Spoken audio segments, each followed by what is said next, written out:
cameras on. There's nobody watching. My nipple pasties are itching. How is you?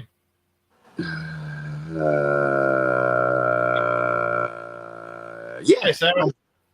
I'm okay. Thank you. You? Yeah, I think I've got loads of fucking Christmas presents to wrap tonight. I know Rachel. I think Rachel said she was going to come up and do it on the bed and the wrapping.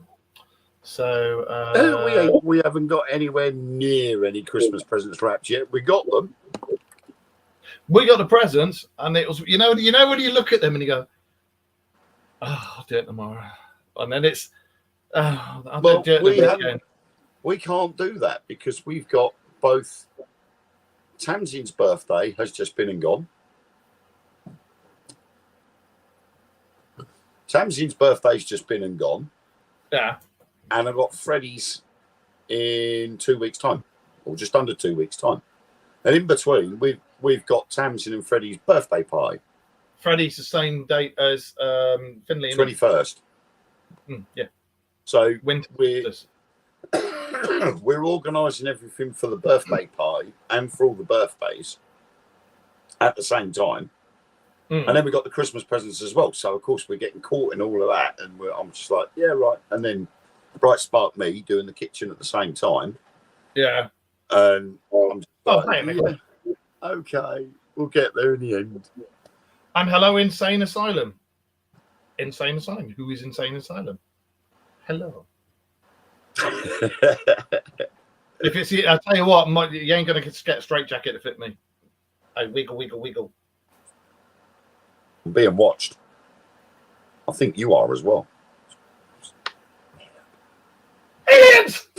Cat! I don't know if you can see that cat. That's Bob. Hi, Rita. Oh, hey, Rita. Mark with it, she nips. No, I was actually going, let's tune in Radio 1. Oh, and we have Yoda here as well. Hang on. That's Yoda. We've got Bob over there. And somewhere is Leela over there. We got that. So, Mark with the itchy nips. So how is everybody? How the very devil are you? Oh, before I forget, I didn't tell you. I was going to message you earlier and I completely fucking forgot. Do you see why when I did the online ADHD test, you can see why it said 85% that I've got it, can't you? Yeah. Anyway, I was doing my afternoon run, with my job. The toilet.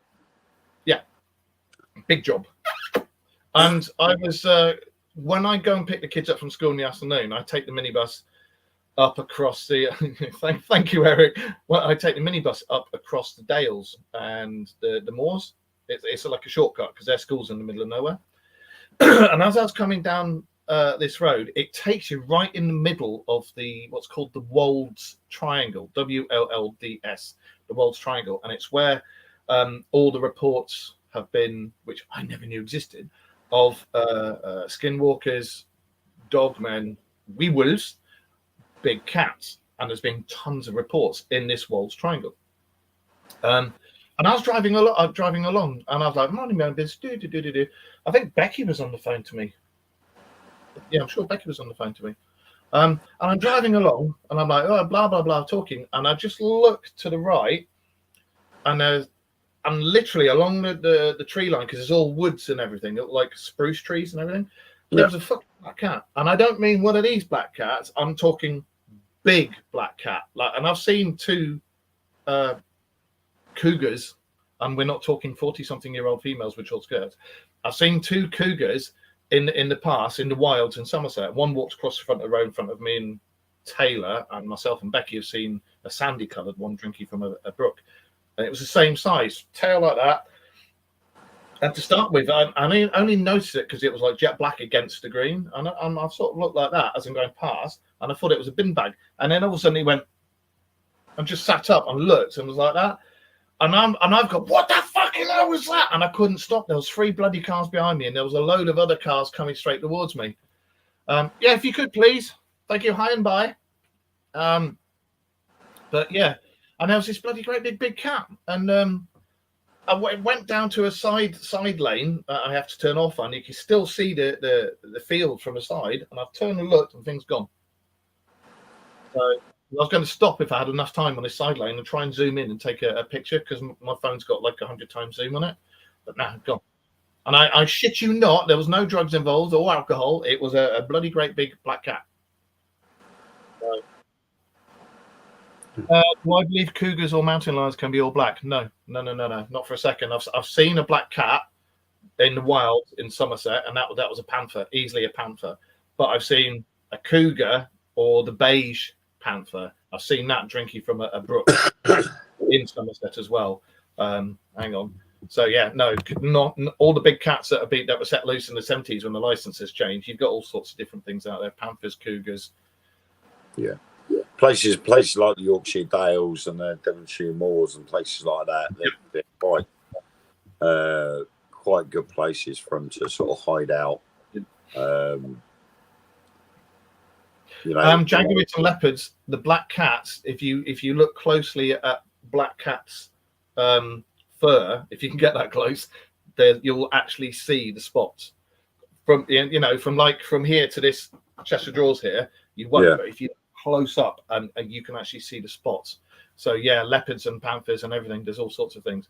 But like I say, I've seen two before, and when I reported it to the police, they were like, oh yeah, we know all about it. They got a list and they knew all about it. And it's the same up here. And if you look at the Wolds Triangle, you'll see all the reports of everything that's here. And I live in the Wolds Triangle, or right on the edge of it, because we've got the forest and everything all sort of up from us. So yeah, it's all cool. Yeah. And you obviously while you were driving, so you couldn't really just stop and take a picture, could you? I couldn't. There was 3 cars behind me, and there was another 2 coming down that way. Yeah. It is. It's the opposite of albinoism. Yeah, they're fascinating creatures. I love big cats. Absolutely love them, and I know about all the reports, and I know, like, what Wayne and I, we regularly talk about cryptozoology and stuff like that. And up and down. It's normally along the coast. It's the coast, the dales, and the moors where you get all the big cat sightings. And I lived in Somerset for nearly 20 years. And Somerset, that's where they talk like that. And it's like down there, and you've got all the forests and the woods and the trees and everything like that, you see.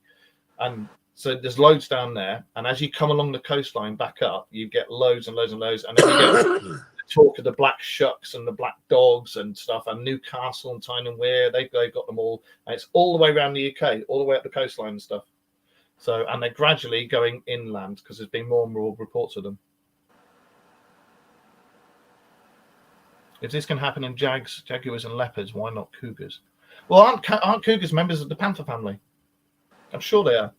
I'm sure cougars are panthers. The thing is, there'll be all manner of wildcats out there. It's not just a case of panthers. There are other large cats out there. It's just the fact that obviously some of them, because they're more natural in colour. What does he mean? They blend in with the background more. Oh, hey, Bev. Exactly. And the thing is knowing that they're there, and you know that they're either jet black or beige or variations of the two, or black with spots or beige with spots, whatever the fuck, that camouflage is amazing because you don't see him. I mean, there was a sighting a few years ago of one up in the woods near RAF Staxton Wold, and a guy was walking his dog, because again, it's something that we look into because it's the Dark Mirror Radio show. And he was walking his dog. We spoke about it. I don't know if you remember. And his dog started hackles up, and it was a Great Dane, I think. And then he's like, well, what the fuck? And the dog's crapping itself. And this is a Great Dane, mind. And it stopped dead in its tracks, and it wouldn't go any further. And he's trying to get the dog to come on in its normal walk. And then they heard a like that. And he's like, what the fuck? Looks up, and there's this black panther in the tree with a deer. It had freshly caught this deer, and it dragged it up into the tree, and it was watching these two and saying, don't you fucking dare come near my dinner.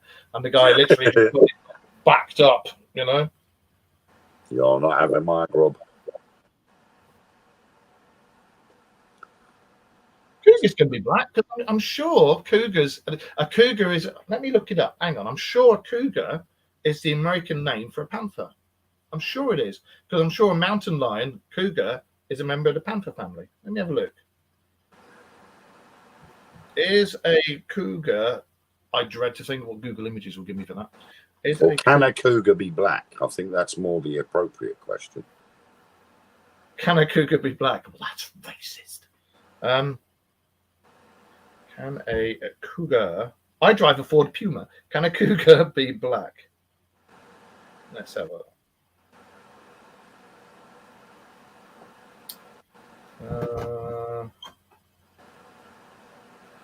There is, however, it says apparently no black colour phase of a cougar has ever been documented. However, there is documentation of melanistic jaguars, Pantera onca, that live in Mexico and south of northern Argentina, as well as melanistic leopards in Africa. So, in answer to your question, yes, rare, but thank you very much for my beautiful assistant there to pass me my alien cup.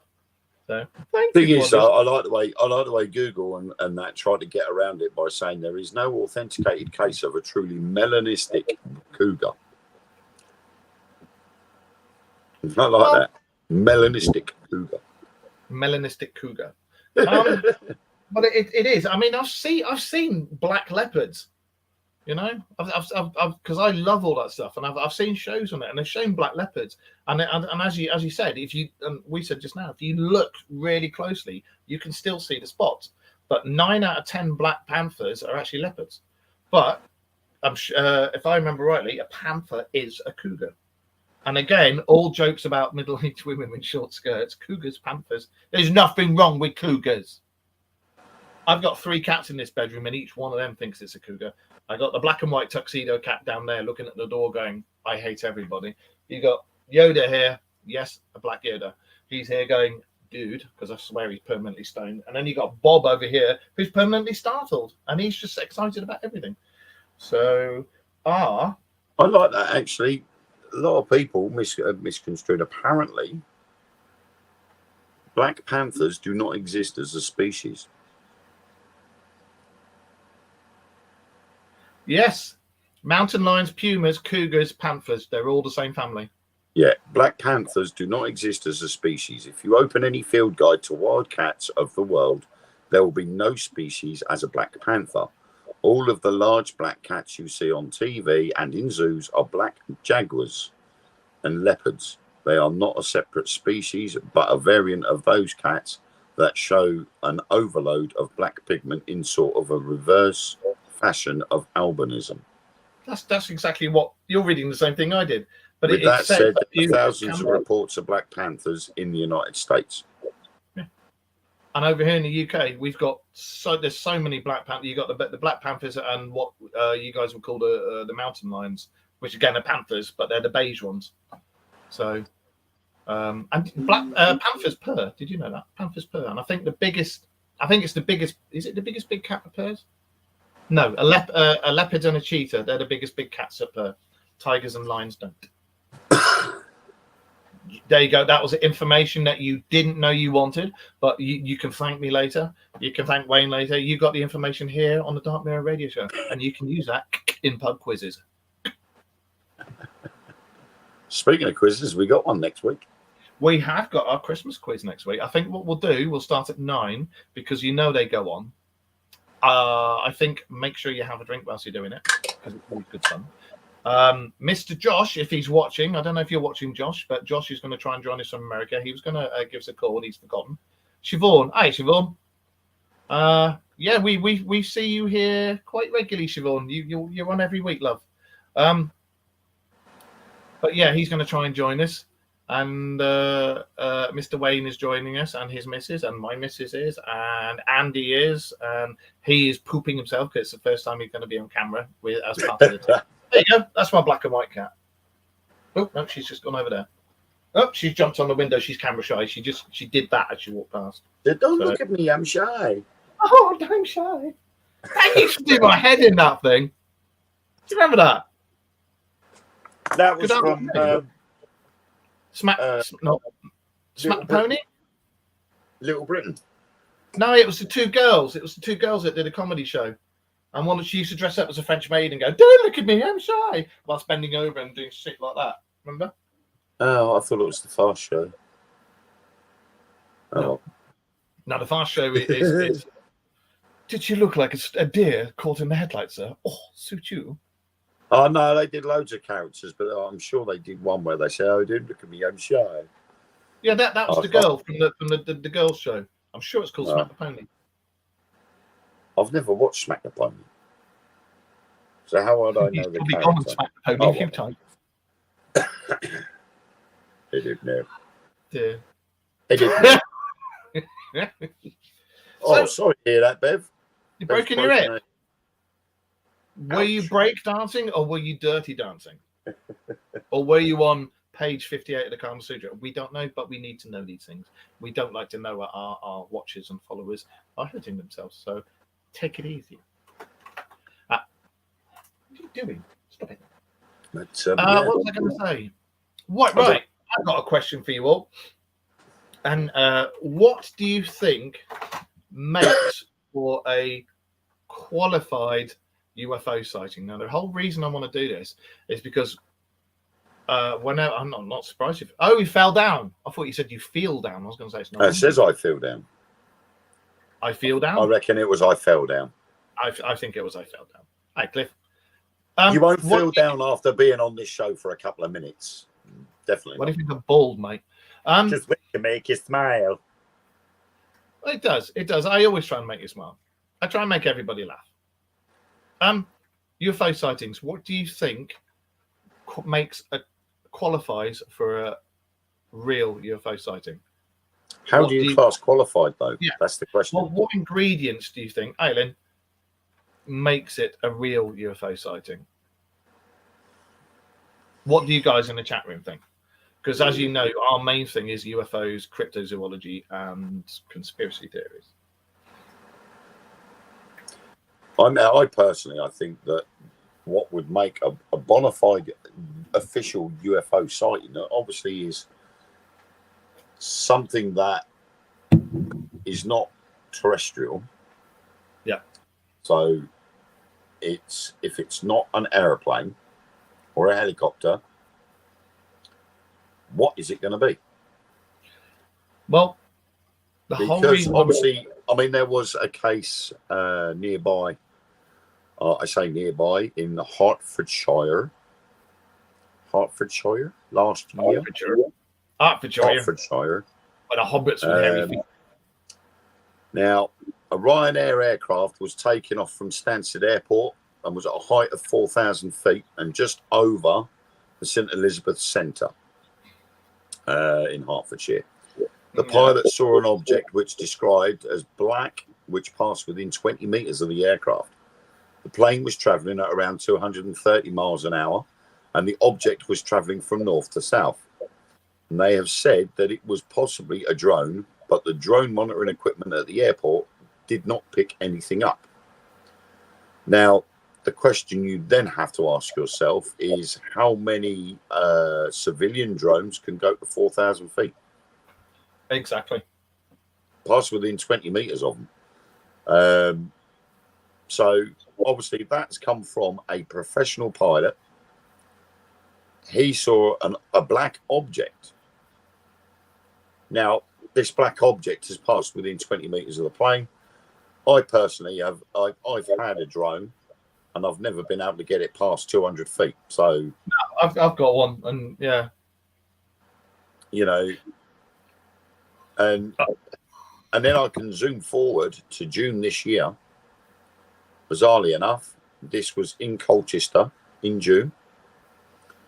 And the official report that was given to Essex Police was that it was a solid oval shape and was silent.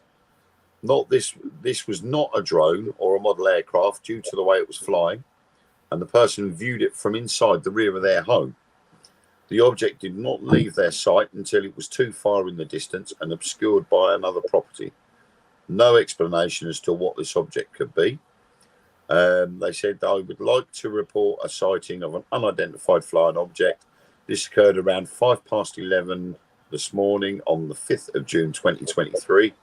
The object appeared oval in shape and was a metallic colour with no apparent markings or lights. There were no conventional aircraft characteristics at all. The object was travelling east to west just south of my address in a straight line, and the altitude was level around 100 feet at all times as a guess. The object was moving quickly across the sky, very smoothly, with no deviation in height or direction, or without any effects of the weather, as the only way I could describe it. It was moving too fast for a bird and definitely was not a balloon that usually get affected by wind, causing them to turn or tumble. This was unaffected by the light breeze blowing. So it obviously hadn't flown over here after a curry. Yeah. So I mean, obviously, by going by, by going by witness sightings, they've also got to be a non-conventional shape, because any Tom, Dick, and Harry can identify an aircraft. You know, we all know what a helicopter looks like, and we all know what an airplane looks like. Well, the whole reason that I say this is, you know yourself, when we did not the Christmas investigation just gone, but the one before, we had the UFO in the sky that we saw. Remember the thing that took a Polaroid? Yeah. And I've had a few people like over the weeks. I get, because I wear my hoodie everywhere I go, so I get people asked about the show. And one of the main things I get asked is how can you tell what's a UFO? That's why I put it out to you guys. Drones, and this is again, Wayne and I, we've spoken about this. When you're looking at stuff, the easiest way to spot like a plane, a helicopter, or a drone is they have a flashing light. Planes and helicopters normally have a fore and an aft, or a port and starboard. But whenever we've seen UFOs, I mean, we've seen UFOs together a couple of times, haven't we? Yeah. They're a uniform color, and it's normally like an off orange, isn't it? It's like sort of like a weird orange light, and they have no flashing lights. They're just a one color, and that's it. And they're normally way up there, but you know, it's that one we saw over Skegness. That was an orangey color, wasn't it? Yes. Until it took the picture. Well, that's only us assuming it took a picture, because that was what it looked like. It was weird, wasn't it? When it just stopped right over the top, and it was as if it took a picture with a flash. Yeah. And then said, "Right, I'll take my picture and off I go," and it just pooed it off. And somewhere you've got these guys looking at pictures, going, "Oh, bless! Look at those aliens down there," and there's you and me going. But so I mean, yeah, it's weird, because obviously the term flying saucer was brought about after Roswell. Yeah, and that was only because it was categorized as a flying disc. So then the terminology flying saucer got brought up.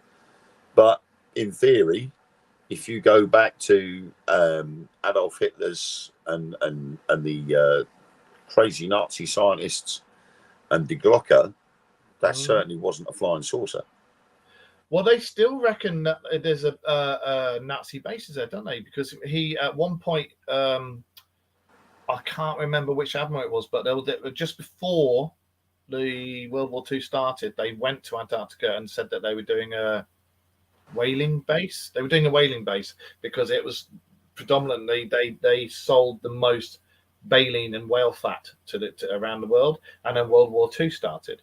And the legend is that this whaling base was actually an R&D base, and if you go under and go into the middle of the ice pack, or whatever you want to call it, the ice floes, whatever, is the real base. And what was it? New Schwabenland.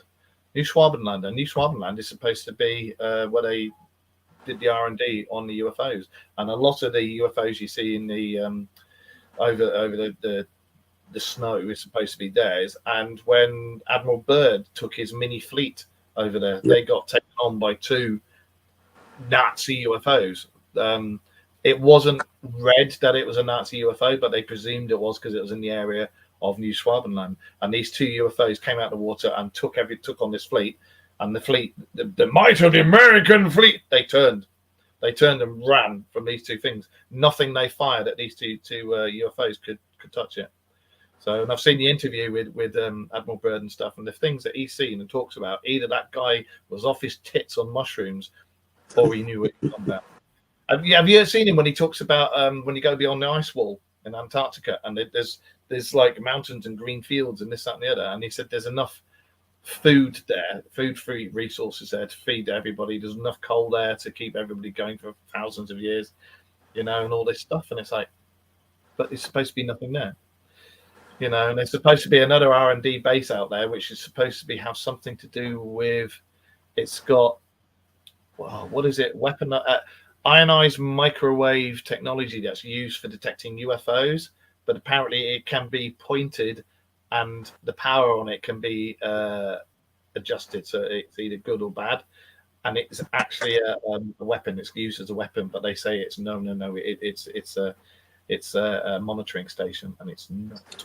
Yeah, but it's like the videos that went out after the fires in Hawaii.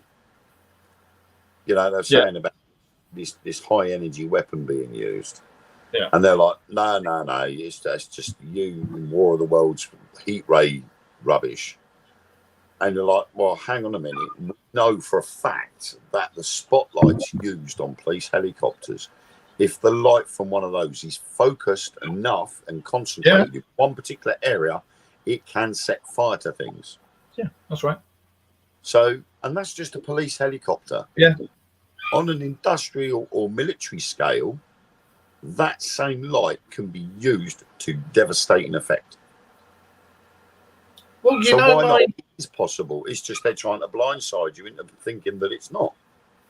They develop. The thing is, I've noticed with military R&D, they'll bring it out and say, "Oh, it's for this purpose," and it can be used for that purpose. However, the flip side to it is it can be used as a weapon, and it is used as a weapon. So it's like my FWOM torch that I bring on investigations. Yeah, it's only that big, and it just goes boom, lights up everywhere. When you've got it on the highest setting, if you put your hand over it, it'll burn your hand. The only problem is when you put it on that high setting, the battery drains pretty quick. I think it takes 3 hours and then it's gone. If you have it on high, it lasts 36 hours. Sorry, low. If you have it on low, it's 36 hours. Medium, it's 12 hours, and then when you put it on high, it goes anywhere between 1.5 to 3 hours. And depending on how old the torch is, the battery just goes. I've had it. I must have had it about 8 years, and it's still the best torch I've ever had. Hell of a lot of money for it, but it was one of those things. In answer to Cliff's message that he sent in now, always think a flying disc that spins and creates a force to fly is not affected by gravity. The thing is there is obviously the wonderful little gadget called red mercury. Yep. That's what the Glock was powered by, wasn't it? And that is supposed to alleviate and get rid of all the need for a centrifugal force being used to counteract gravity by using red mercury in a certain way. So it's, you get rid of a physical thing with a chemical thing. And now I can't remember what they called it now. It was element 415, isn't it? Or something silly like that. I know the one you mean, the rare one. Yeah, they've actually now put it onto the periodic table because it is actually a thing. So this red mercury is whatever they're assuming is powering some of these UFOs, which, as Mark just said, red mercury was used for deglocker. So where did they get red mercury from? And for those of you who don't know what deglocker is, because most of you guys in the chat room probably do, but for those of you who are watching and don't know what deglocker was, it was one of Hitler's attempts at. It's supposed to have been. Well, the jury's out as to whether it was a time travel device, whether it was a portal device, go zoop, zoop, and and peer over there, or whether it was his attempts to invent an engine for a UFO. We don't know. But out of all of those, it used red mercury.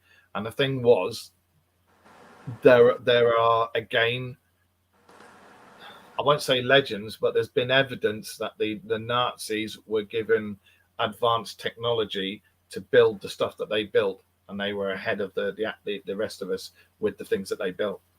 And that, to be fair, that will explain a lot. And when you look at his paranormal branch of the SS and all the things that they were going looking for, and like the Black Lightning and everything like that, did they find half of those things, and were half of those things taken to the Antarctic? You know? Well, exactly. I mean, that's what you have to ask yourself. Is that what they've done? Have you ever seen, what's that bloody film? It's a piss take film. It's about Nazis having a moon base, and they turn a black guy white in it and everything. It's a funny film. I'm like, what the hell is it called? Iron Sky. Sorry, I've just looked up red mercury because I'm sure I had heard and seen the other day when I was watching various documentaries that they had actually put it on the periodical table because it is an element. Yeah. And someone has put it into Wikipedia that red mercury is a discredited substance, most likely a hoax perpetrated by con artists who sought to take advantage of gullible buyers on the black market for arms. Bollocks. Absolute bollocks. Do you know, some of these people in Wikipedia, when you read some of them, you're just like... But when you look further down, it says, what can red mercury do? Now, it is a superconductive material used for producing high-precision conventional and nuclear bomb explosives, stealth surfaces, and self-guided warheads. Stealth surfaces? That's interesting. Stealth surfaces. What is the difference between red and silver mercury? In pure form, mercury is silver in colour. The following assumptions about red mercury have been proved as false. It could be part of a fraud. The title red would refer to the form Communist Europe. The name was made during Cold War. They don't want you to know about it, do they? No. No, I don't wear your glasses, do I, you donut? Are they on top of your head? How does red mercury affect water? Containers put next to each other. Water changes from colourless to reddish colour. And when bottles are removed, after some time, the water regains its colourless colour. How much is red mercury in Kenya? So you can actually buy it, apparently. But what, the stuff that doesn't exist? Yeah, the stuff that don't exist. Pure red liquid mercury, 99.999% at RS 150 rubles, do you reckon that is? Or rupees? A gram. Where are they? Hi, Irene. Oh, yeah, it will be rupees because in India, in Delhi. In India, yeah. I thought it was Africa. I was going to say probably South Africa would be rand, wouldn't it? I'm sure I'd read somewhere. But again, when you look at it, there is one small problem with these tales. The substance doesn't actually exist. Red mercury is a real herring, real red herring. But the thing is, right, is all of these people say red mercury is false. It doesn't exist, right? If that's the case, what's the mercury in a thermometer? Yeah. Because you get silver mercury and you get red mercury. So what is the red liquid in a thermometer? Well, I'm just looking up on a different browser to see what it says, because I find if you use mainstream browsers, especially, well, you guys out there, a lot of you on there do the paranormal, and you some of you out there do shows as well, and you'll know yourself when you're doing your research. If you use mainstream browsers like browsers like Gargle, like Google, and like hey Google, like Google and Yahoo and stuff like that, it won't give you half the information you want, or it'll poo-poo it and say it doesn't exist. if you go on to another browser like Tor or Bang Bang, is it Bang Bang Duck? No. The fuck is Bang Bang Duck? What's the other one called? Fuck me gently. What's it called? My brain. Bang Bang Duck. What the fuck? I've been reading too much Pratchett. You know the one. What's the damn thing called? Duck Duck Go. Ah! If you use Duck Duck Go and stuff, Godzilla raised baby in the regular market. Yeah, he did. Yeah. See, Irene knows this shit. She's over in Japan, so she knows all about. Yeah. Oh, Godzilla. Well, the thing is, I have found something else. Right. Thank you. So, for all the soothsayers that said red mercury doesn't exist, okay, if red mercury doesn't exist, how come black mercury does? I'm just looking at it now. Mercuric sulfide appears as odorless red or a black solid. It sinks in water, insoluble in water. Mercury sulfide is a sulfide of mercury that occurs naturally as the minerals red cinnabar and black metacinnabar. So, if it's red in colour, surely that must be red mercury.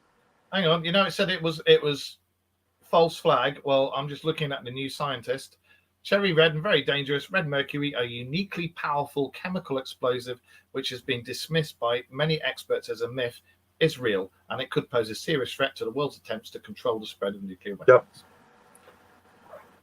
The BBC are even saying about it being a myth. Of course, nobody wants you to know about the propulsion system. For centuries, rumours have persisted about a powerful and mysterious substance, and these days, adverts and videos offering it for sale can be found online. Why has the story of red mercury endured? Some people believe it's a magical healing elixir found buried in the mouths of ancient Egyptian mummies. Or could it be a powerful nuclear material that might bring about the apocalypse? Videos on YouTube extol its vampire-like properties. Others claim it can be found in vintage sewing machines or in the nests of bats.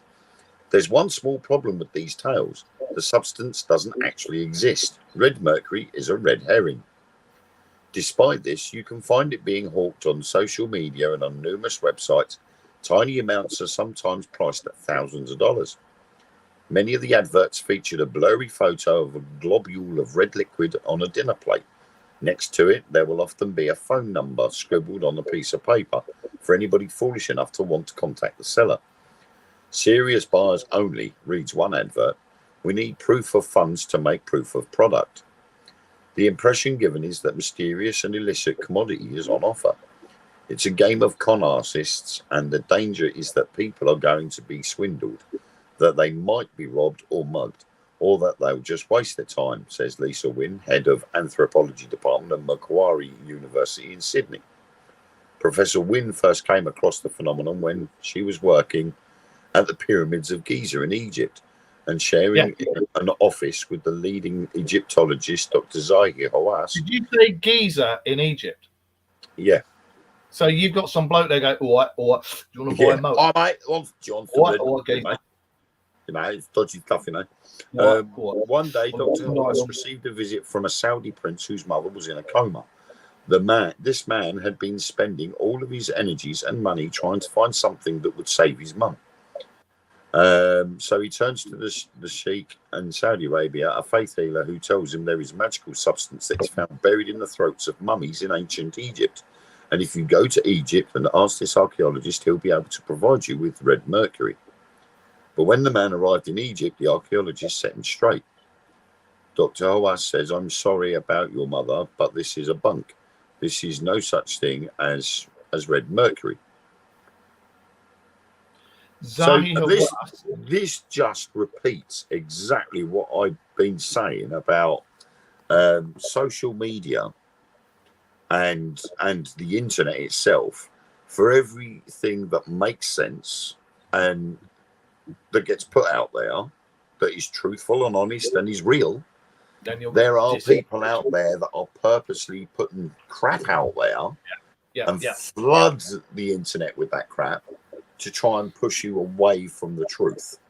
And that's why you get the likes of people like us who do this stuff to bring you what we know. Red mercury is real. And yeah, you're right there, Irene. They use it to power their ships back along in antiquity. Scientist Sam Cohen, and he was the American nuclear physicist who invented the neutron bomb, said, hang on, I've lost myself.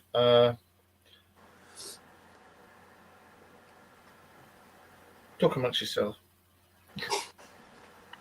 I've lost it. Red mercury is real, and it is terrifying, especially if you think about it being used as part of a terrorist weapon. That potentially spells the end of organized society. It's that dangerous. The thing is that I think what they're trying to do is they're trying to put you off of wanting to purchase red mercury because of its properties and because of what it can be used for. I mean, like the article said, that it can be used for nuclear weapons, warheads, and stealth technology, stealth coatings. What is it said stealth? It didn't say stealth technology, did it? It said stealth. No, stealth coatings. Yeah, now stealth coatings, very interesting. Very interesting. Well, have you seen? Because someone did actually mention that. They did go, what stealth coatings? Well, stealth coatings will be things like the outside edges of things like the SR-71 Blackbird, the F-117A, and the F-111. Any stealth technology aircraft and ship, because they're doing it on the ships now and the submarines to avoid detection from sonar, will have this special coating, and it will be on the tiles or on the actual paint that they're using. Hi, Jamie. To coat that craft. Yeah. Which then makes it almost invisible. I think with the SR-71, when that was being flown within radar zones, it would show up the size of a sparrow. So therefore, surface-to-air missiles would not see that as a threat and would not launch. Well, the thing is that all these different mercuries, I mean, you got normal mercury, you got black mercury, you got red mercury or Ready Mercury, then you got Freddie Mercury, and you got all these things going on, especially if it's using technology for stealth. One thing I've got to say, have you seen, because I don't know if you've seen the videos that have been coming out lately of the Japanese inventing the invisibility camouflage? A guy came on a symposium and had that thing. Was that real? Was that not real? Problem is, I've seen a few of those as well, and I struggle to believe it. I do struggle to believe it because it seems too much like Harry Potter. See, I've seen the cloak one, and the cloak one to me looked bollocks, mate. It looked like Harry Potter, superimposed. It looked like a green screen job. All he's done is held up a green blanket. Yeah, but and then when you look at the other ones as well, I think myself, right, okay, now I saw the green blanket one before I saw the others. Yeah, and now all of a sudden we're seeing these other ones. Well, this is where we have to look at the difference between AI videos and real videos, because as we've been saying, AI now is getting so bloody clever that it can generate these images and generate these looks quite easily, and people will be fooled by them. Like I said, the bloke walking down with the cloak, that you could see was superimposed. That was green screen. 100%. But he's just held up a bright green blanket. But the other ones, they're the newer videos. And they're the ones that have been edited properly. There's time gone into them. They just look a little bit too, how can I put it, too Hollywood. But I don't think it's, the cloaking material is there, but I don't think it is as good as what we're being shown.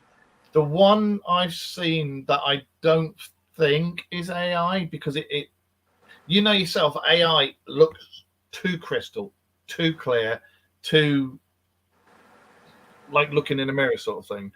I Yeah. saw some Japanese guy on a symposium at a microphone, and he was presenting this thing, and these two chaps had it was like in a frame, and it had like a fabric in it, and when it was upside down, it didn't do anything, and then when they turned it around the other way, it went whoop, and it blanked out the guy standing there. And it was just like he wasn't there. And then they would, because obviously I don't speak Japanese, so I don't know what they were saying. But that one did look cool. But that one with the cloaks, well, I've seen them with the cloaks. No, because that literally looks like something out of Harry Potter, like you said. And it's like, really, Mr. Weasley, you know? So, but that's the problem. I mean, when the SR-71 was made, you know, that was all to do with the tiling that they used on the actual aircraft. That's right. Flush edges, the exhaust ports were in certain positions so that it didn't give off much of a heat signature. You know, and then they turn around and go, oh, well, we're getting rid of that because we're now in favour of the F117A and so on. And then, so they mothballed the SR-71. Then they realised the SR-71 was actually the cheaper alternative, and we should have been using that all along, but it was too late because we've already mothballed them. And now they're looking at bringing out the SR-72. So the SR-72, like Jamie said, they've gone away from using paint and tiles now. It's more of a lacquer that they put over the top. So it's, you know, it's bizarre, but I don't know. I mean, the ones that I've seen have been things like on ships, planes and tanks, where there is a very small camera pointing in one direction that projects that image that it's seeing on the other side. I was about to mention that. And that then allows it to be invisible to somebody viewing from that side. That side of it, yes, I do believe that is possible. However, the technology has got to be done in such a small way that doesn't use up so much power, because that is the ongoing issue they've got at the moment. To use that technology properly, to hide an entire battleship, you need a lot of energy. Project, not the Manhattan Project, because that was the atom bomb. Project, my fucking memory. The one where they did make the ship invisible and it appeared about 20 miles down the river and then went and then came back again. And that was Philadelphia experiment. That's it, Philadelphia. Yeah, Philadelphia experiment. Yeah. Well, that was all to do with stealth camouflage. Yeah.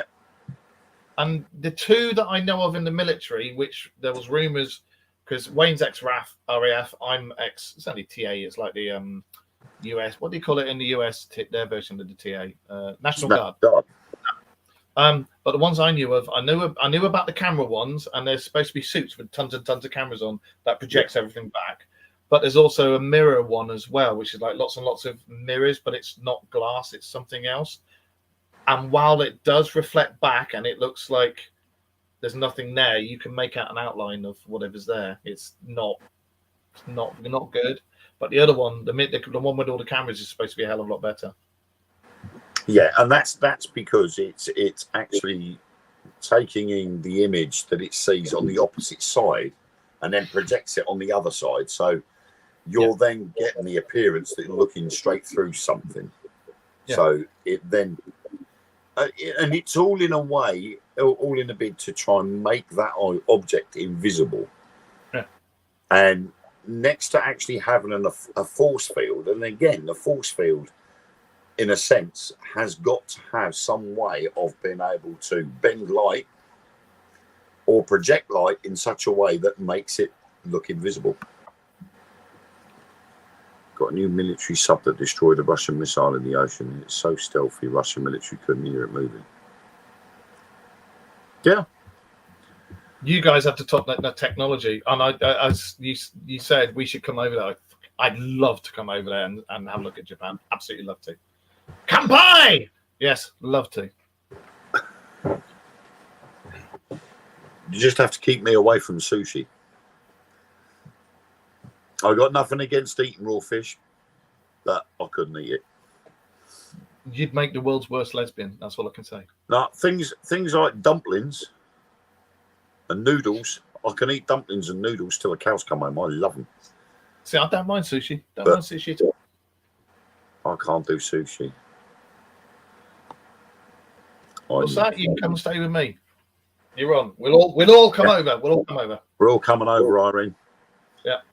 In fact, we'll come over. Oh You, no, it's too late. It's already gone. I was going to say we could go over with the Christmas card, but it's already gone. Yeah, I posted that off. Damn it.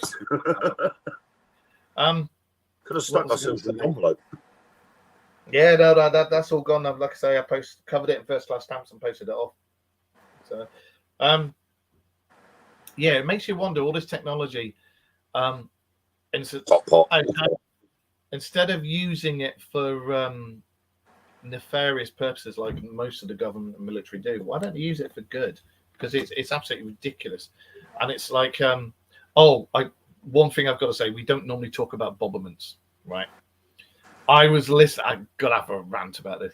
I was listening to the news, right? And they were talking about how we are in the worst recession now with the cost of living crisis. And there's so many families going to all these charities because they can't even afford heating bills. They can't afford the shopping and this, that, and the other because it's all gone whoop with the prices. And I can only say one thing. The bobberment that's in now, people voted them in. Didn't get rid of them. Voted them in. Kept them in. On this show, you'll see from a few years ago, we warned you this was going to happen. We warned you they'd had a meeting. And this had been pre-decided, especially the fuel and gas and everything, because of high-ups in the bobberment having members of their family or themselves having jobs in the fuel places and the gas places and this, that, and the other. We said I have noticed though that over the last 2 weeks, diesel here in Colchester, I don't know about anywhere else in the country, but diesel here in Colchester has gone down best part of 10p a litre. No, it's still, and that's hell of a drop. It's 149.9 here in Colchester now. That's the same price I'd pay for unleaded here. But what I was going to say is, we said all this was going to happen, and every time we've said anything's going to happen, a couple of years later it happens, and it does. And it's not we're not mystics or anything like that. But I was listening to the radio today, and it was Radio 2 on the way into work, and they had people complaining and whinging and saying all this was going on, and it's not fair on families. And no, it's not fair on families. It's not fair on the likes of you and I, because of greedy bastards in power who think it's really good to rape the country and take all the money. But we said it was going to happen. People voted them in, and idiots keep voting the same bunch of wankers in every single time. And it's like, wake the fuck up. Stop voting these idiots in, and this might go away eventually. I mean, the problem is, and it's like when most politicians, they realise the shit has hit the fan. Yeah, they're screwed now. And then they go, oh, hang on a minute, we're not going to have a general election until next year. So what we've got to do now is we've got to get our asses into gear, and we've got to do something to change the voters' minds. Now they're in panic mode. Yep. Because they know full well that the likes of Reform UK are building steam, and they could steal a lot of seats off of both Conservative and Labour. You don't want to all Labour in there, both as bad as each other. So they know full well that they've got to do something to actually get the voters to stay. So now they're pulling out the stops. The only problem is it's too late, and the people have seen it. Yeah, too late. And everybody knows now that they've shot themselves in the foot, and it's about time that our voices got heard properly, and the powers that be actually stopped and listened. And this is not just in this country, but all over the world. You look all over the world, and everybody's got the same problems with immigration, with the cost of living crisis, energy bills. I wish it was that price over here, Irene. 65 cents a litre for unleaded in Japan. It's £1.47 over here. But what's that? Yeah, but what's that in UK money? 65 cents a litre. 65 cents is probably about 80p. I don't know what the exchange rate is. And over in America, it's $2.89. Yeah, that's still that's high. And Yeah, that's right. And considering the USA, yeah. Is it a litre or a gallon, Eric? 2.89 is a gallon, which is 4.5 litres. So you divide that by 4. If that's for a gallon, that's really good, because that's way cheaper than we get over here. 2.89, that's what? It's 50, 70. That's like 73p, 72.5p a litre. Yeah, if that's a gallon you're paying that for, mate. That's really good. Yeah, 70 odd cents a litre. Yeah, that's really good. Lowest by me in North Wales is 154. Yeah. Like I say, I pay. No, actually, I think it's gone down. I think it's 145 for unleaded here, and I think it's 146.9 for unleaded a litre in Colchester, and then it's 146.9 for unleaded and 149.9 for diesel. But it was almost £1.60 a litre here a couple of weeks ago, and it's slowly come down. Oh God, yeah. That's because they know they've got to pay for it. That one. Yeah, that's now being. I mean, that has been quite an ongoing thing actually, because even when I was claiming benefits, they wanted your bank details and they wanted access to it. But that has been mentioned in the House of Lords actually, that the government should have no right whatsoever to go prying into our own personal spaces. I've heard that the law lords kicking in on that, saying, "Hang on, you're going a bit too far." So whether it comes into effect or not, I don't know. Well, it's an invasion of privacy and probably against GDP as well. So, it's. I mean, do they have to go through ICO and declare that they're keeping our details? I can kind of understand it about. You have to excuse me, eat me dinner. Yeah, I can kind of understand it about benefit fraud. I get that. Yeah, but the thing is though, with this business about them looking at our bank accounts, we're giving them permission to do so because we are asking them for certain benefits. Yeah. Now they want to make sure we're not defrauding the taxpayer, and so every once in a while they might do an audit just to check to make sure that there's not payments going in and out of them bank accounts that shouldn't be there. And our local council does the same thing for the rent. If you go with a private landlord, they want to make sure that landlord is being paid by the person who's renting that property. And so they require access to their bank account. So I do think it's wrong. Yeah, me personally, I think it's wrong. I think it's complete and utter bollocks. And if that's the case, then surely we should be allowed to look and see how much tax the top MPs have been paying on their regular things and how much they've actually declared. Yeah. And like Sarah says on there, the benefit fraud is tiny. Benefit fraud is tiny, but look at how fraudulent the Bobberment is being. 140 million pounds to Rwanda before they've even actually sent anybody there, and they're still paying a certain amount per year to the Rwandan government, even though they haven't sent anybody over there yet. So why are we filtering money out to a foreign government for something that we're not actually using? It's, as we all know, there's other stuff going on that will eventually come out. Exactly. We should be able to check all MPs' bank accounts if they want transparency. Yep, totally agree. If they're a public servant being paid by the public should have the right to be able to see what we're paying for. They are public servants after all. They're employed by us, the British taxpayer. Worst thing we ever did was invent Conservative and Labour. Worst thing. I personally think Maggie Thatcher's probably turning in her grave.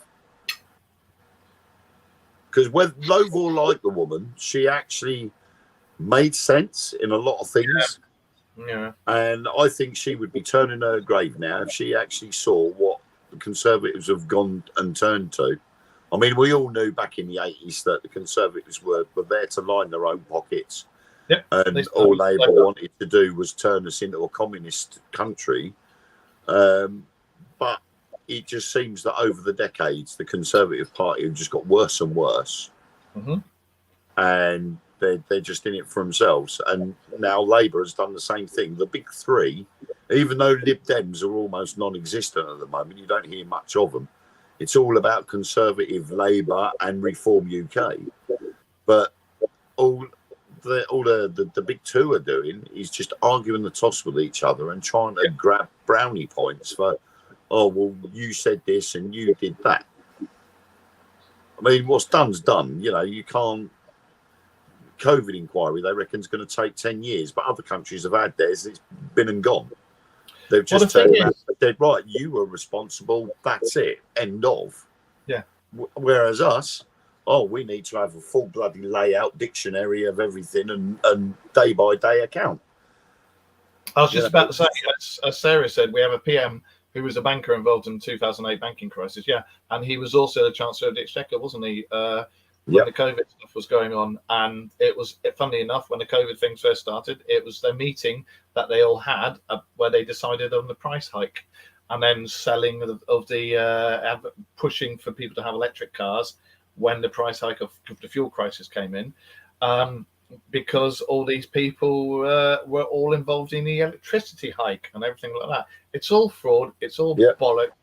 It's all pre-done to line their pockets, and they don't give a toss who they stand. Yeah, I mean, but our PM doesn't need to be PM, and it don't matter how long he's been in power for. He gets an £80,000 a year pension when he leaves. He doesn't need it. Plus, he also gets the benefits from the dividends of Shell, because he's a shareholder. His wife is a shareholder of various companies, including the children's babysitter service Kiddie Karoo. And no one's looking into that. The nursery company, she gets dividends from that. She also got dividends from that stupid emergency broadcast siren. Conveniently enough, this goes back to the PPE business when COVID broke out and Boris was giving out contracts to companies that never actually made masks in the past, but then all of a sudden got paid millions of pounds and started producing these masks that were never used. You know, you're paying out for things, and this emergency broadcasting was actually given to Fujitsu to start off with, but they said they couldn't deal with it because they had too much on, and passed it to Mr. Sunak's wife's company that she had dividends in. How convenient! What a surprise! You know, as you probably know, us on the show here, we don't do bobberments. We don't like them. They're always but we do conspiracies. Yes, we do. We love conspiracies. And as we know, pretty much every single government throughout the world they're corrupt. Pretty much. Apart from maybe Norway. We're not sure about Norway. But the rest of them... I like Norway. Yeah. I got a friend that lives in Norway, musician. He's bloody good at it as well. Glenn Main Eriksson, if you get a chance to have a look at him on YouTube, he is electro pop. So he's very much like a Jean-Michel Jarre. And a few years back, he was on Norway's Got Talent. It's pretty cool. No, electric car. Yeah, Irene's spot on. Electric cars were, oh, wow, yeah, amazing, brilliant. Yeah. The only problem was then someone leaked that to actually make the batteries, it uses something like 30,000 litres of sulfuric acid to actually get the elements needed to put in the batteries. And that makes the batteries unstable. So at random, these batteries could just go pop and set fire to the whole car. Now, to replace that car, you're looking at paying thousands and thousands of pounds all over again. So the environmental damage that's created by these batteries, it's just worse. It costs something like £20,000 to make one battery, doesn't it? Yep.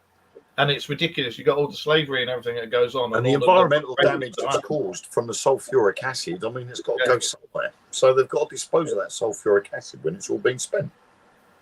And the thing is a lot of the MPs have got shares in companies of waste, right? Or generate the waste in the first place. Yeah. And they pay this company to ship waste, and they'll ship waste, take it over to Japan, then it gets moved from there over to North America, and then it gets shipped straight back to the UK, back to this company, which just spends the whole time shipping it around and moving it around, and they get paid minted because of the Boberman being in on it. Yep. There's also what was it I saw today? Oh, that was it. Bill Gates has got 4 private aircraft. One of those aircraft, and it's a smaller aircraft, okay, in one of his journeys actually gives out more emissions in that one trip than any diesel or unleaded motor car generates in its entire lifetime on the road. Yeah. So all these little business trips he goes on, he's the one that's actually creating, these big businessmen are actually creating more pollution in the world than all of us little people in our cars. Electric cars, for me, I mean, I've driven a couple. Yeah, the acceleration on them is ridiculous. It really is, because it's like being in a Scalextric's car.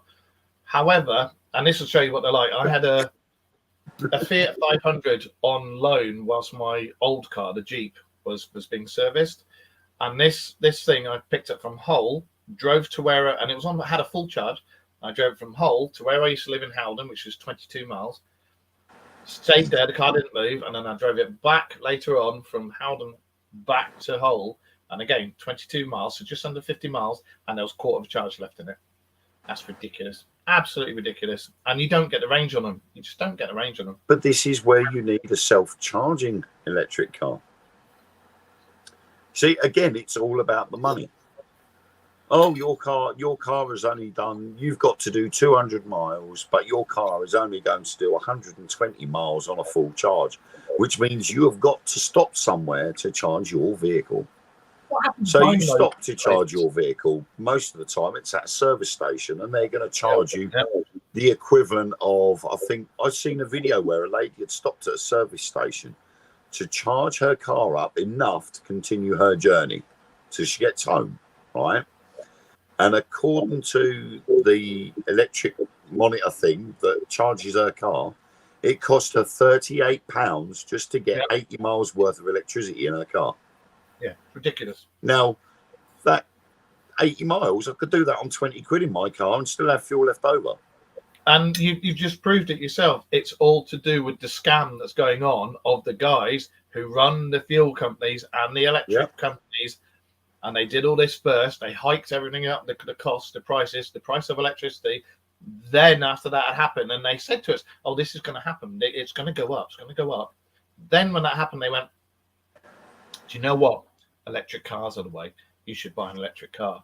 And what they failed to say was, one tank of fuel is the equivalent of about 100 miles in an electric car. So you're paying 4 times in an electric car for what you get in 1 tank of fuel. And it's all done because the greedy bastards, the corrupt bastards, are all lining in their own pockets. They're done. They know they're done, but it's too late. Damage is done. Yep. And they'll never do anything about it. They'll never take it back. They'll never change it.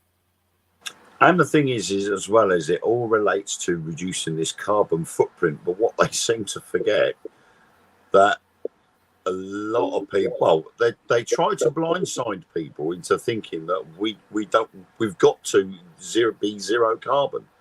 Yeah. The problem is, if you go zero carbon, you're going to, excuse my French, you're going to fuck yourselves up. Yeah. You know, we need carbon dioxide. The carbon's in the word. We need this carbon dioxide. If we don't have carbon dioxide, the plants can't breathe. The plants can't breathe. They don't give out oxygen. We don't breathe. We're dead. End of game. So we need carbon dioxide. We need all these pollutants in certain aspects, because without them, our plants won't grow. if electric vehicles for the future, why do our government have petrol and diesel cars? Exactly, or private jets. I mean, we can't have an electric jet because that's just ridiculous. We'll get these new homes all electric, and it's unpopular as heck. We go against the next earthquake and knock out the power, you're screwed. I have gas, not all electric. So, but the problem is even then having gas. So you have an earthquake and it fractures a gas line. You're just as knackered as without the electric.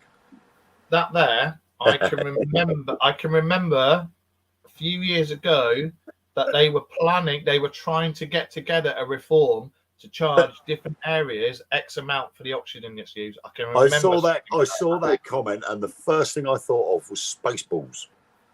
Oh God, yeah. Well, when the governor opens his drawer and pulls out a can of Perry Air, and he goes, You can see that happening, can't you? Yeah, and it would be right. It would be right. If you want clean air, you'll pay for it, and it's, you know, you're looking at everything without. It's all right saying you need to be less be less pollution on this planet. Yes, we agree, but there is a way of doing it that's not going to destroy other things, and that's what we're doing at the moment. We're trying to be good for our planet, but what we're doing is we're not making it worse. We're keeping it the same, but we're doing it in a different way. All the mining and stuff that they're doing, the toll that it's taking is ridiculous. Yeah, you know? But the thing is we stand there and we say, well, we want to do this, so we'll rely on this more. And so as a result of that, they cut down more trees, and then they forget that the trees are what are giving us our oxygen in the first place, along with other plants. So you're basically cutting your nose off despite your face by standing there saying, well, we need this, so we'll use that. So like they do in Rendlesham Forest, they rotate the trees. Yeah. So they take one section, they cut them down, then they replant the trees. They put new saplings in, and then another year later, they go to another section of forest, they cut that one down and replant the trees. So it's complete rotation. So there's constantly trees being grown. There's constantly trees taking in the CO2, giving out oxygen, which is brilliant. But it's at the cost of something else. Yeah.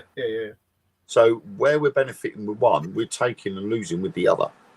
Well, the thing that pisses me off, and we're going to have to finish the show in a minute because I've just seen the time, but the thing that pisses me off, and we've spoken about it before, they already know about 0 point energy. They already know there's a certain field, and I don't mean a field as in grass, I mean a field as in electromagnetic or whatever the hell zero is.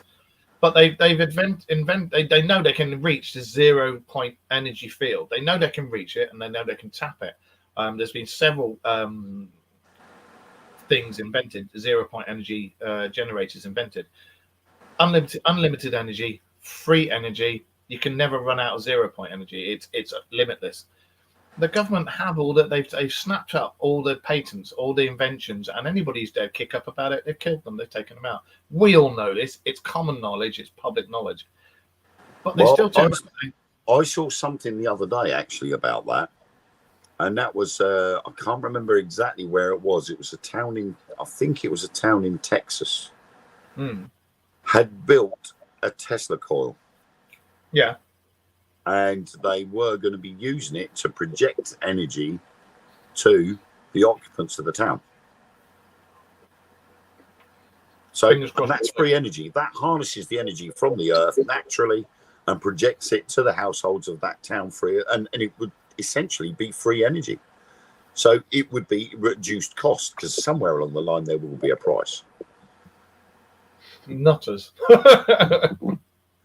You might end up in a different dimension by doing that. You never know. I don't. It's corruption. It's corruption. And this is the problem, and it's a global thing. It's not just in certain countries. It's global.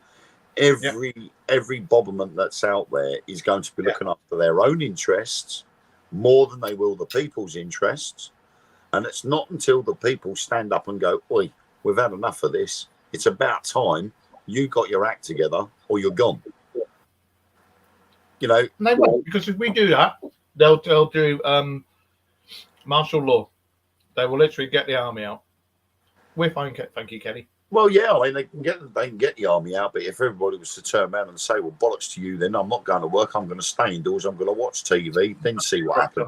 Yeah. Country will come to a standstill because no one's going to work, no one's earning any money, companies aren't earning any money, the government won't be earning any money, and the government's treasury will just go. Yeah, exactly. So, and this is where a lot of people don't realise that, believe it or not, people power does make a difference. Yeah, they've taken away the right to protest already. See, I totally agree that if you're going to glue yourself to a road and stop things like emergency services getting through on blue lights, yeah, you're a fucking idiot. I agree with if something has to be protested, yeah, do it, but don't do that because that's selfish. That is selfish. People could die because of it. I just think that lot. I don't understand the Just Stop Oil people simply because they're all sitting there wearing stuff that has all been transported in using oil products. And the one thing that made me giggle as well was I watched something and I'm sitting there and I'm thinking to myself, do you know what? Actually, this does make sense. That how can oil be classed as a fossil fuel? We all know what a fossil is. I remember you telling me about that. How can oil be a fossil fuel? A fossil is the fossilized remains, which means it's rock friggin' hard. Mm. It's like a brick, it's concrete, it's rock. So how can oil be a solid? And we know fossils take a long period of time to develop. Some scientists is now turned around and saying oil doesn't take that long to actually develop. And they are looking at synthetic oils that can be used to make fuels that don't have half the pollutants that the modern ones that we've got do. And that's because the technology and the research has gone into it that enables for this to happen. Yeah. And that's what they're ruling out, that petrol, diesel and crude oil isn't a fossil fuel because they're just using that as a penned term to get you into their way of thinking. Well, I mean, the thing is, it's like I said, anything to do with any form of fuel, be it petrol, diesel, gas, electricity, anything. Guaranteed, sure as God made little green apples, somebody in the Bobberman has got their fingers in that pie and is making some money off it. Oh, definitely. On that note, I'm glad you like the show, guys. We're going to finish now because I need to finish my tea before it goes freezing cold, and I need to take the dog out for it, and then I've got to go to bed. And I need to stock up on my vitamin C. I've got to have another spiced ginger and lemon tea. Rock and roll lifestyle, isn't it? Yeah, it is. Well, it's not a rock and roll lifestyle. It's lifestyle. It's a Spook and Orient Dark Mirror Show lifestyle. No, since we did the Christmas investigation at the church farm, I've got really sort of heady and bunged up and everything else. And that's taken me over a week now of drinking spiced ginger and cinnamon, lemon, honey tea concoction. The cough has gone from right down in my chest and it's come right up to the top of my throat. So I know it's going. But I do feel a hell of a lot better just by drinking that. And all I've done is got... Who makes these tea bags? Hey? Who makes the tea bags? Twinings. There you go. So as sponsored by Twinings. Yeah, as sponsored by Twinings. Well, I say Twinings. It's not just Twinings. It's the Twinings spiced ginger tea bags, but it's also Tesco's honey, No, not Tesco's honey. Tesco's lemon juice. And what's it called? Ask Pickety Minds first. Clear honey. Who did the honey? Let's have a look. Oh, Hilltop Value Clear Honey. So there we go. So I slap all that in a mug and boil it all up. Lovely. It's gorgeous. Well, Rachel's got strep throat as well at the moment, so that's all well going down. I haven't come down with it, thank fuck. Right, on that note, do you mind not kicking me, young man? Thank you, Sarah. Yeah, on that note, remember next Monday, 9 o'clock, not 9:30, 9 o'clock, it's the last show of the year, and it's the Christmas quiz, where, as you know, it's going to be rather interesting. People will be having a drink, there'll be 50 questions, lots of Mickey taking, lots of joking. You can all join us, you can all join in, you can all get a piece of paper and a pen, and you can do it with us if you like. Even I'm going to be doing it. Yeah, we're going to try and put a little advert out sort of towards the end of this week, probably Thursday. So if anybody that wants to, just share it out and see if we can get some more people to join in. It'd be brilliant. Thank you very much, Cliff. That's actually really nice. Yeah, I'm glad you all like the show. I'm really glad because it's ever since we've been in this version of it, and I asked Wayne to join me in presenting the show. It's the best form of the show. It's been really good, and thank you for everybody who's stuck with us. Really appreciate it. So on that note, I will say I'm going to bugger the offie and aliens, and we will see you next Monday, 9 p.m. And it's goodbye from him. Go on. What? Say it. Bye. Go on. It's bye from him. I just fed you the line. It's bye from him. No, I'm straight, thanks. Thank you. There you go. I got my own back. You can't get the staff these days. And we will see you next Monday. So remember, keep your eyes to the skies. If you see anything, tell us. You can either message either one of us on Facebook. You can leave a message on the Dark Mirror Radio Show Facebook wall. Or you can go to www.thedarkmirrorshow.co.uk, or you can email us at thedarkmirrorradioshow.co.uk. So if you see anything, take a picture. Let us know. Cheerio. See you next week. Bye. Bye. And yes, the truth is out there. Bye. Oh.